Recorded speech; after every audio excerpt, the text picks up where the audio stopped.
Friends అందరికీ ముందుగా అయితే నా ఛానల్ని సబ్స్క్రైబ్ చేసుకోండి. నేను ఇప్పుడు చేపలు మామిడికాయ పులుసు అయితే చేస్తున్నానండి. ముందుగా అయితే ఆయిల్ అయితే వేసుకున్నాను. నెక్స్ట్ పచ్చిమిరపకాయలు అయితే వేసుకున్నాను. పచ్చిమిరపకాయలు వేసుకున్న తర్వాత బాగా అయితే వేయించుకోవాలి. నా ఛానల్ని సబ్స్క్రైబ్ చేసుకోండి అబ్బా, ప్రతి ఒక్కరూ లైక్ చేయండి.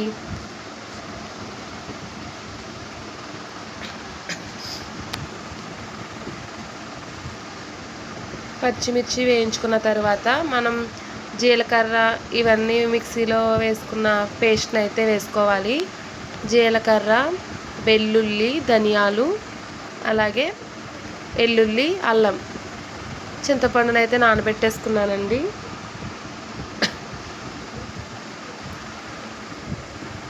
ఇవన్నీ వేసుకున్న తర్వాత మిక్సీ పట్టేసుకున్న పేస్ట్ అండి ఇది.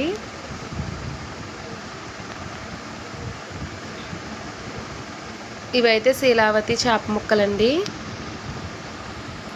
మామిడికాయ వేసి పులుసు అయితే చేస్తున్నాను. చాలా పెద్ద పెద్ద ముక్కలండి.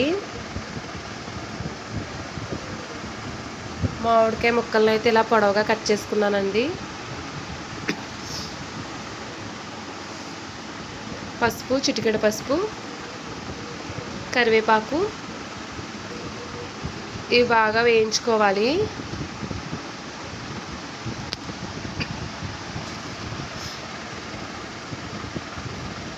గోల్డెన్ కలర్ వచ్చే వరకు అయితే వేయించుకోవాలి.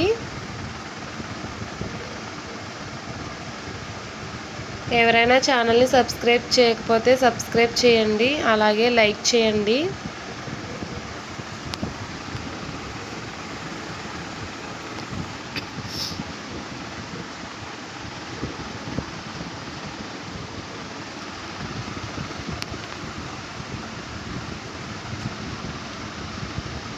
చింతపండును అయితే కలుపుకున్నాను. ఇలా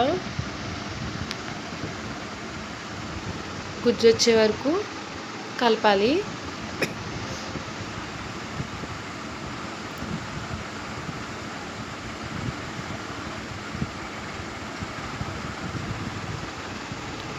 చేప ముక్కలను అయితే పెట్టేసుకోవాలి.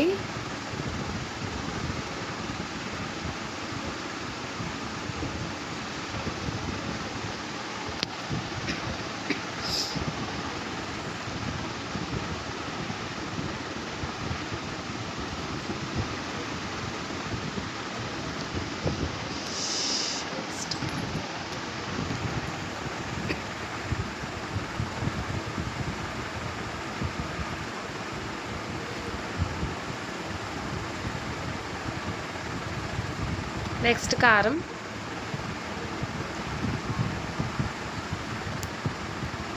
ఒక 3 టేబుల్ స్పూన్ కారం అయితే వేసుకున్నాను. సాల్ట్ అయితే మాకు సరిపడినంత అయితే వేసుకున్నానండి.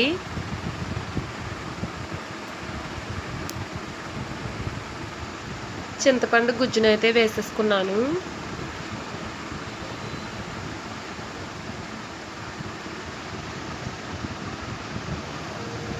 మూతనైతే పెట్టేసుకున్నానండి.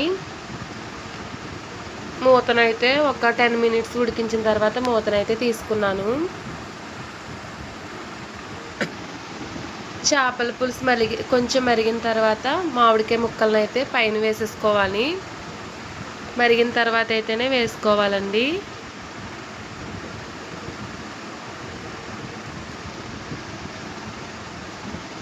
ఒకసారి అటు ఇటు కలుపుకున్నాను. తప్పకుండా నా ఛానల్ అయితే సబ్స్క్రైబ్ చేయండి అబ్బా, లైక్ చేయండి. లైక్స్ అయితే రావట్లేదు, చూస్తున్నారు. ప్రతి ఒక్కరూ లైక్ చేయండి. నేను చేపల పులుసు వండే విధానం ఎలా ఉందో కామెంట్ చేయండి.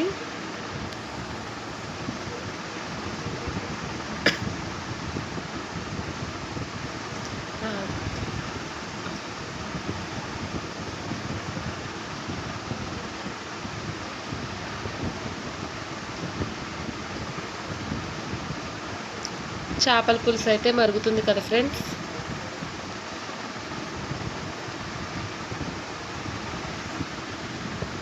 చేపల పులుసు మరిగిన తర్వాత పైన అయితే కొత్తిమీరనైతే వేసుకున్నానండి.